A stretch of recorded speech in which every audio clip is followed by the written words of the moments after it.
Thank you, Chairman, and appreciate your holding this hearing today and all the witnesses who come and testified. One issue that probably pales in comparison to the tunnels under the Hudson and some of the other issues that have been addressed, but one that I'm concerned about and continue to be concerned about is in my long-standing support of Amtrak, and I've been a long-standing supporter of Amtrak, is the threat to the dining car service on Amtrak. An integral and an iconic part of a passenger train experience that I experienced quite often as a child, a young person, and which many in America appreciate and would like to see continued, and that's part of the experience. It's disappointing to see Amtrak eliminate this popular tradition on several of its long-distance routes. And while I know transportation and this getting from point A to point B is important, part of it in trains is the experience. And the experience is the dining car and having your ham and eggs in Carolina and all those kind of things. So it's worrisome that Amtrak has done this and continues down what I believe is a misguided path, eroding the passenger experience and therefore hurting Amtrak. We should be working together to make Amtrak more attractive to customers, not just miserable when you go in those dining cars. I've heard from many people that say millennials don't go in there and shun them, but the millennials really like to talk to them. It's one of the few places Bernieites and Bidenites get to meet, speak, learn something.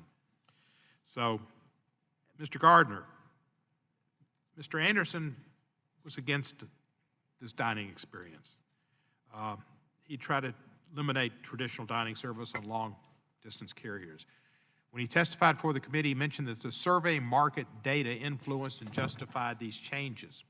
When he was asked to follow up with the subcommittee and provide said data, he was unable to do so.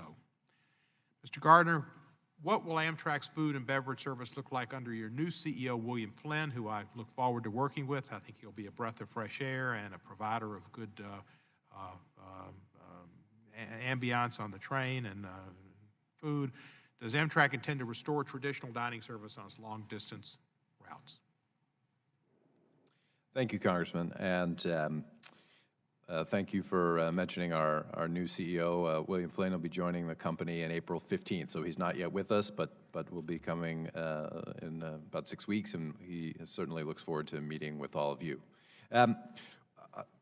I completely agree with you that part of the benefit of rail is the unique experience, the sort of generosity that I like to think of that we create. We have a more spacious environment, a more flexible environment, one in which the journey is part of the trip. And absolutely, food service is part of this. I would say that we are trying to find the continual upgrade and modernization of our products across our network. We have a 46-state network, a variety of different services, a variety of different needs, and that requires us to continue to experiment and try new ways to meet the requirements and needs of our traveling public. As you are well aware, there's major demographic shifts underway, major population change, and our population of riders is changing over time. And we look to find new ways to attract and meet the expectations and needs of our passengers. That does mean that we have changed some of our service for our single night overnight meal service on our long distance trains.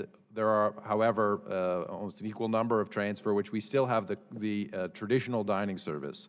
And we'll continue to experiment and try to find the right mix, the right balance.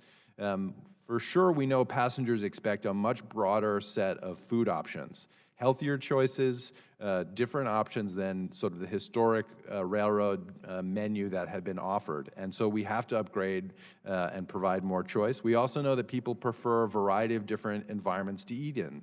Some folks, and in fact, it's become quite clear that many people prefer to be served in their own rooms on long-distance trains, or to be able to use the dining car in a more flexible way. Historically, it had been limited to just a few hours of duration of meal period and closed to passenger use. I think I get the drift, and I appreciate it, Mr. Gardner. We're about out of time, but let me ask you this.